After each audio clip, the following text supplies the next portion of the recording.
Hello friends, அனைவருக்கும் வணக்கம். எப்பவுமே நம்ம பார்த்தீங்கன்னா நார்மலாக அரிசி உளுந்து மாவில் தான் இட்லி ஊற்றி தருவோம். ஆனால் இந்த மாதிரி கீரை தோசை, தானிய தோசை, காய்கறி தோசை இந்த மாதிரிலாம் ஊற்றி கொடுத்தா ரொம்பவே ஹெல்தி. நான் எப்போவுமே அப்படி தான் பண்ணுவேன். எங்கள் வீட்டில் பார்த்தீங்கன்னா 1 கப் அளவுக்கு நான் இதில் சோளம் எடுத்துக்கிட்டேன். அப்புறம் அதே கப்பில் பார்த்தீங்கன்னா சிகப்பரிசி வந்து ஒரு 1/2 கப்பு, பச்சரிசி 1/2 கப் போட்டு ஊற வச்சுக்கிட்டேன். 3/4 கப் வந்து உளுந்து போட்டிருக்கேன். ஏன்னா இது கம்மியாக உளுந்து போட்டிங்கன்னா அடை மாதிரி இருக்கும். அதனால் நான் 3/4 கப் போட்டிருக்கேன். கொஞ்சமாக வெந்தயம் போட்டிருக்கேன். 1 ஸ்பூன் அளவுக்கு வெந்தயம் போட்டிருக்கேன். இதை நான் நைட்டு ஊற வச்சேன். எப்படி இது ஒரு 10 மணி நேரம் ஊற வச்சுருக்கேன்.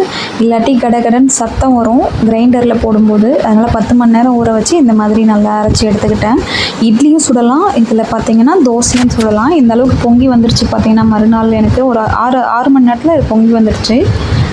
இட்லியும் நல்லாவே இருந்தது, தோசையும் நல்லாவே இருந்தது. இங்கே பாருங்கள், இட்லி குண்டானில் பாத்திரத்தில் ஊற்றி வச்சு இட்லி சுட்டாச்சு. உங்களுக்கு பார்க்கும்போதே தெரியும், இட்லி குழன்னும் இல்லை, நல்லா இருந்தது சூப்பராகவுமே. தோசையுமே கடாயில் அந்த தோசைக்கல்லில் ஒட்டாமல் சூப்பராக வந்து திருப்பும் போதும் கலர்ஃபுல்லாக இருந்தது. தோசையும் சாப்பிடவும் ரொம்பவுமே டேஸ்டியாக இருந்தது நார்மல் தோசையை விட. ட்ரை பண்ணி பாருங்கள். ட்ரை பண்ணிவிட்டு இந்த வீடியோ யூஸ்ஃபுல்லாக இருந்தால் கண்டிப்பாக உங்கள் ஃப்ரெண்ட்ஸுக்கு ஷேர் பண்ணுங்கள். பாய்.